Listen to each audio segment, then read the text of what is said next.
और अब बात चूहे की, क्योंकि चूहा हमारे देश में भ्रष्ट अधिकारियों का सबसे प्रिय जीव है।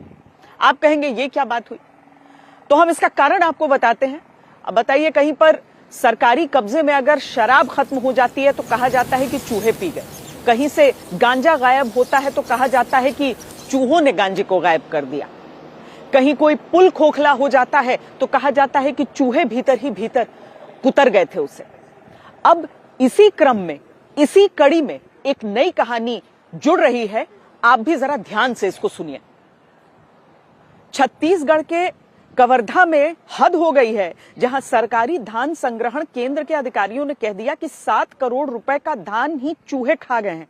असल में सरकारी केंद्र से 26,000 क्विंटल धान गायब मिला। कम मिला सवाल हुआ तो जवाब अधिकारी ने दिया कि ये 26,000 क्विंटल यानी 7 करोड़ का धान चूहे और दीमक खा गए। सबका सर चकरा गया, क्योंकि कहा जाता है कि एक चूहा औसतन एक दिन में 15 से 20 ग्राम खा सकता है। अगर एक चूहा रोज भी 20 ग्राम खाता हो तो सोचिए 26,000 क्विंटल धान को साल भर में खाने के लिए कितने चूहे लगेंगे। क्या इतने चूहे किसी को नहीं दिखे?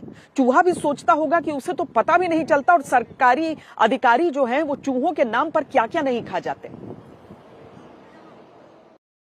जब धान को एक संग्रहण केंद्र है छत्तीसगढ़ के कवर्धा जिले के चारभाठा, वहां पर रखा गया था, तो वहां पर जब 2024-25 में वहां पर धान को संग्रहित किया गया था, और जब नया वर्ष आया 2025-26 का, तब धान को देखा गया कि वहां पर कितना धान रखा गया है। तब पाया गया कि लगभग 26,000 कुंटल धान जिले में शॉर्टेज है। और शॉर्टेज है, जब इस सवाल को जिले के अधिकारी से, जिले के विपणन अधिकारी से इस सवाल को पूछा गया कि शॉर्टेज है वो धान कहां गया, तो जिले के जो विपणन अधिकारी हैं उनका एक अजीबोगरीब बयान सामने आया है, जिसमें वो कहते हुए दिखाई दे रहे हैं कि 7 करोड़ का धान, लगभग 26,000 कुंटल धान को चूहे और दीमक खा गए। ये चूहे का जाल हम लोग इसलिए लेके आए हैं क्योंकि 2 दिन पहले आपका एक हम लोग सूचना देखे न्यूज के माध्यम से, समाचार पत्रों के माध्यम से, कि आप बड़े शान से कह रहे हैं